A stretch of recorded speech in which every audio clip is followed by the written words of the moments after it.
समय की बात है। चमेलीपुर नामक गांव में एक गरीब किसान चंदन रहता था। चंदन दिन रात खेत में मेहनत करता था, लेकिन फिर भी उसकी गरीबी दूर होने का नाम ही नहीं ले रही थी। चंदन एक बैल खरीदना चाहता था ताकि वो खेतों का काम जल्दी खत्म कर सके, लेकिन गरीबी इतनी ज्यादा कि वो अपने लिए एक बैल तक नहीं खरीद पा रहा था। एक दिन चंदन जंगल में किसी काम से जाता है, तभी अचानक तेज बारिश शुरू हो जाती है। बाप रे बाप, ये बिन मौसम बरसात तो देखो। लगता है ऊपर वाला हम सब से नाराज है, तभी बिन मौसम बरसात कर रहा है। जल्दी जल्दी कदम बढ़ा चंदन, वरना तू भीग जाएगा। इतना सोचकर चंदन जल्दी जल्दी आगे बढ़ता है। तभी उसकी नजर एक पेड़ से बंधे बैल पर पड़ती है। बैल जोर जोर से चिल्ला रहा होता है।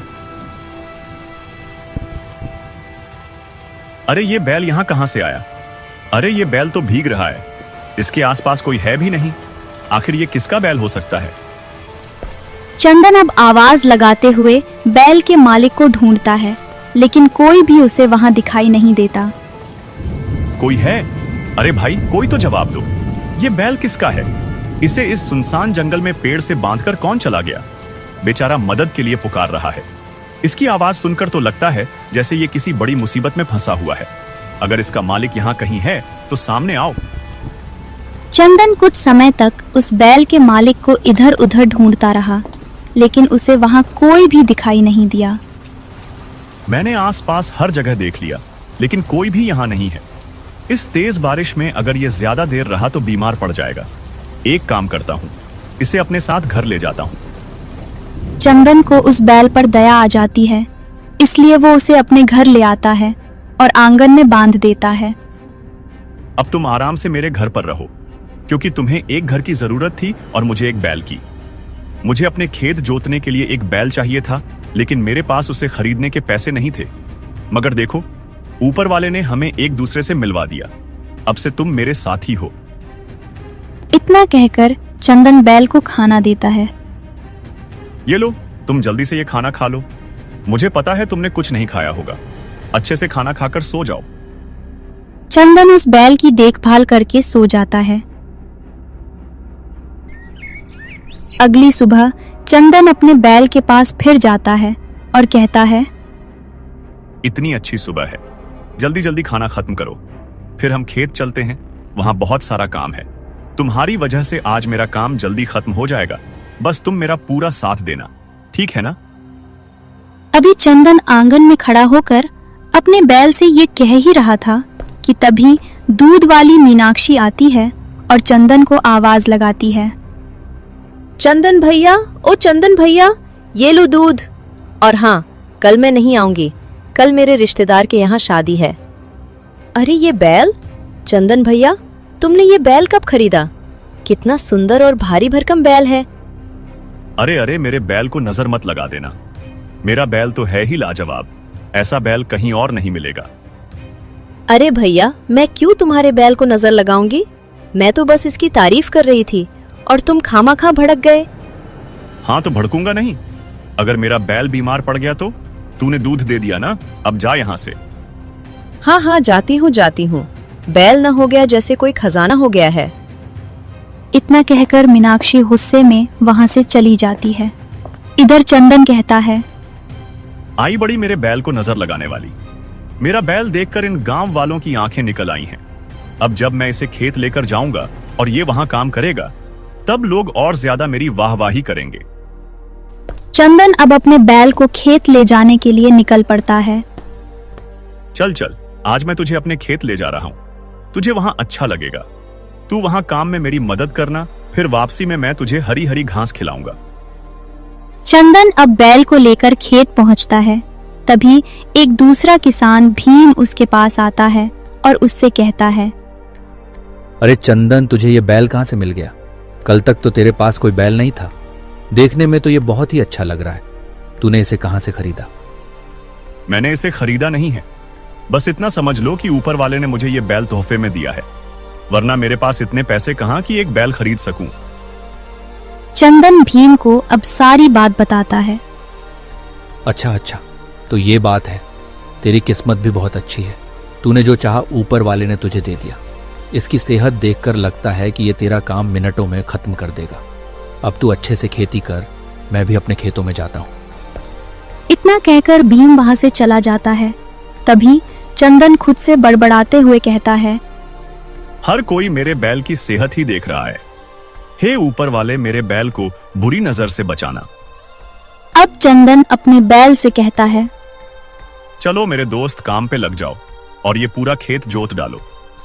अरे तुम एक जगह पर क्यों खड़े हो? चलो आगे बढ़ो। अरे ये तो आगे ही नहीं बढ़ रहा है, फिर ये पूरा खेत कैसे जोतेगा? आगे बढ़ो ना, तुम आगे क्यों नहीं बढ़ते? चंदन के बार बार ऐसा कहने पर बैल को गुस्सा आ जाता है और वो गांव वालों के खेतों में घुसकर फसलें खराब करने लगता है। आखिर में बैल रामू के खेत में घुस जाता है। तभी वहां रामू भी पहुंच जाता है। अपनी फसल में बैल को देखकर रामू गुस्से में कहता है, अरे हमारे खेतों में तो बैल घुस आया है। ये हमारी फसलें बर्बाद कर रहा है। इसे यहाँ से जल्दी निकालना होगा। तब तक वहां भीमा किसान भी आ जाता है और कहता है, अरे चंदन, तेरा बैल हमारे खेतों में घुस आया है। इसे रोक, वरना ये हमारी सारी फसल बर्बाद कर देगा। अरे नहीं, रुक जा मेरे दोस्त, ये तू क्या कर रहा है? मैंने सोचा था अब मेरा काम आसान हो जाएगा, लेकिन मुझे क्या पता था कि मेरा काम आसान नहीं बल्कि और खराब होने वाला है। अरे रुक जा, ऐसा मत कर। चंदन के लाख मना करने पर भी बैल सारी फसलें खराब कर देता है। चंदन, ये तेरा बैल पागल हो गया है क्या? देख इसने क्या कर दिया। हमारी इतनी मेहनत से उगाई हुई फसल इसने चुटकियों में बर्बाद कर दी। तेरी लापरवाही के कारण ये हमारे खेतों में घुसा और सब कुछ तहस नहस कर दिया। मुझे नहीं पता था कि ये सब कुछ बर्बाद कर देगा, वरना मैं इसे कभी यहां न लाता। मैं तो इसे खेत जोतने के लिए यहां लाया था। तुम सब मुझे माफ कर दो।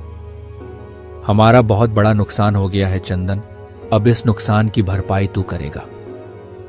मैं तो एक गरीब किसान हूं। मैं इतने सारे नुकसान की भरपाई कहां से करूंगा? मुझ पर दया करो।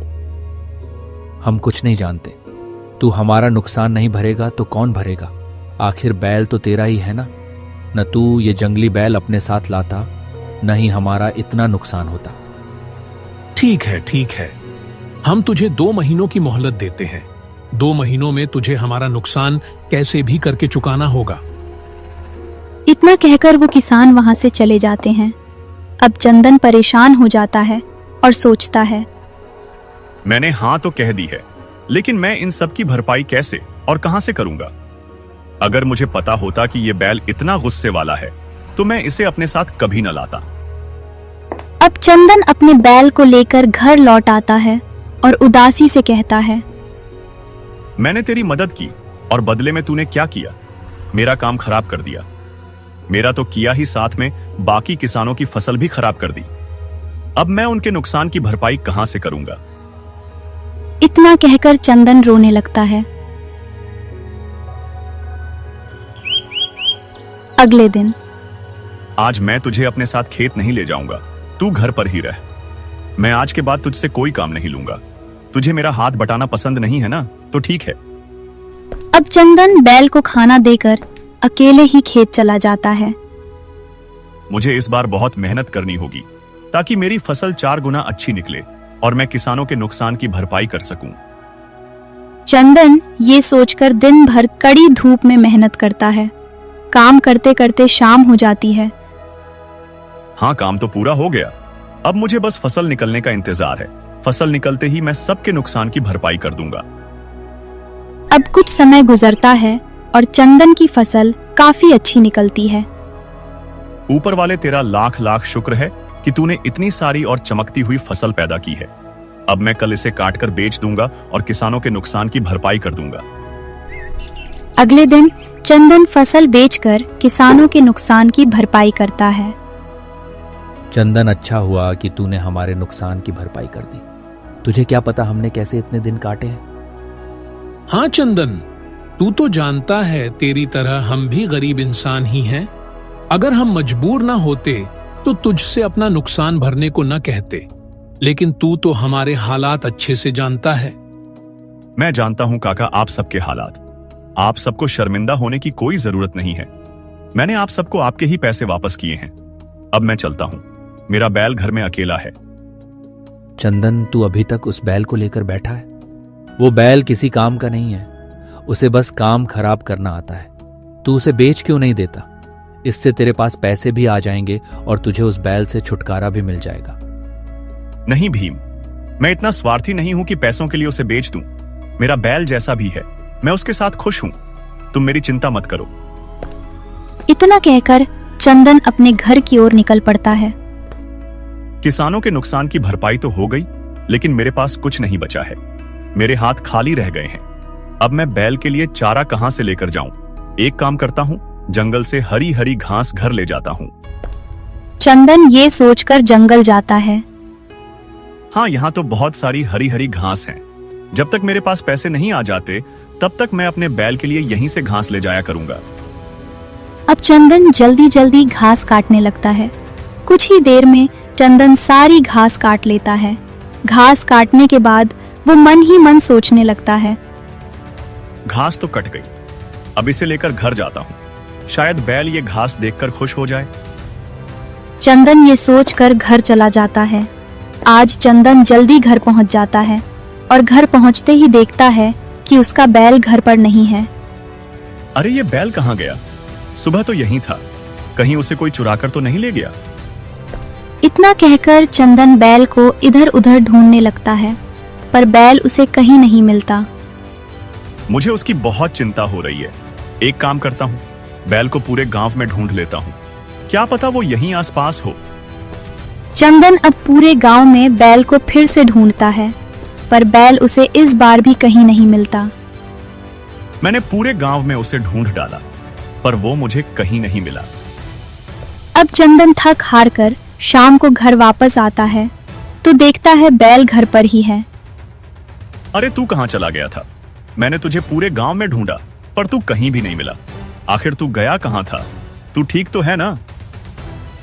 बैल चंदन की बातों का कोई जवाब नहीं देता, बिल्कुल चुपचाप खड़ा रहता है। एक तो तेरी ये अकड़ नहीं जाती। मैं तेरी कितनी भी चिंता कर लूं, तुझे कोई फर्क नहीं पड़ता। चल कोई बात नहीं, ये ले खाना खा ले, मैं चला सोने। अब चंदन बैल को खाना देकर सोने चला जाता है। अगली सुबह मैं काम पर जा रहा हूं, तू खाना खा लेना। और हाँ, कल की तरह कहीं मत जाना, समझा? मैं जल्दी वापस आ जाऊंगा। चंदन इतना कहकर खेत चला जाता है। आज तो कितनी तेज धूप है। इस धूप में काम करना काफी मुश्किल होगा, लेकिन क्या करूं, काम तो करना ही पड़ेगा। खेत में काम करके चंदन आज फिर जल्दी घर लौट जाता है और देखता है कि बैल आज फिर गायब है। अरे आज फिर बैल घर पर नहीं है। मेरी गैर मौजूदगी में आखिर ये बैल जाता कहाँ है? इस तरह रोजाना बैल गायब हो जाता था और फिर खुद ही वापस आ जाता था। कुछ दिन इसी तरह गुजरते हैं। एक दिन चंदन खड़ा होकर खुद से कहता है, मुझे पता लगाना होगा कि ये बैल आखिर रोज रोज जाता कहाँ है और वापस भी आ जाता है। हो ना हो दाल में जरूर कुछ काला है। फिर अगले दिन चंदन छुपकर बैल का पीछा करता है। आज देखता हूं कि ये कहां जाता है। आज मैं सच का पता लगाकर ही रहूंगा। मुझे बहुत ही सावधानी से इसका पीछा करना होगा ताकि इसे पता न चले। बैल का पीछा करते करते चंदन जंगल जा पहुंचता है।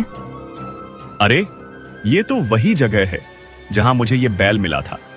मुझे छुपकर देखना चाहिए कि ये यहाँ क्यों आया है। अब बैल पेड़ के पास जाता है और पेड़ से बातें करता है। मुझे आखिर कब तक इस रूप में रहना पड़ेगा? क्या मेरी आजादी संभव नहीं है? क्या मेरा सारा जीवन एक बैल बनकर ही गुजरेगा? जब तक तुम्हारा स्वभाव दूसरों के प्रति ठीक नहीं होगा, तब तक तुम्हारा अपने असली रूप में आना संभव नहीं है। ये सुनते ही बैल को गुस्सा आ जाता है और वो चिल्लाने लगता है। नहीं, मुझे अपने असली रूप में आना है। अगर तुमने ऐसा नहीं किया तो मैं तुम्हें नुकसान पहुंचाऊंगा। मुझे ठीक करो, मुझे ठीक करो। अब बैल गुस्से में आकर अपनी सींग से पेड़ को मारने लगता है और थककर वापस लौट जाता है। मेरा तो सर ही घूम गया है। एक पेड़ और बैल बोल कैसे सकते हैं? अगर ये बैल नहीं तो कौन है? ये सब क्या हो रहा है? कुछ समझ नहीं आ रहा है।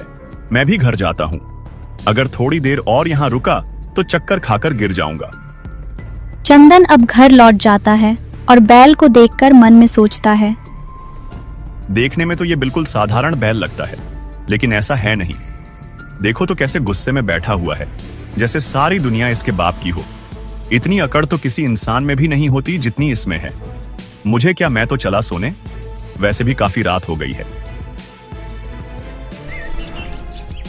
फिर अगली सुबह एक काम करता हूं, आज इस बैल को अपने साथ खेत ले जाता हूं। ऐसे इसे अकेला छोड़ना ठीक नहीं है। न जाने फिर ये कहां कहां भटके। चल, आज मैं तुझे अपने साथ ले जाऊंगा। अरे चल, चलता क्यों नहीं? चंदन बहुत कोशिश करता है पर बैल एक कदम नहीं हिलता।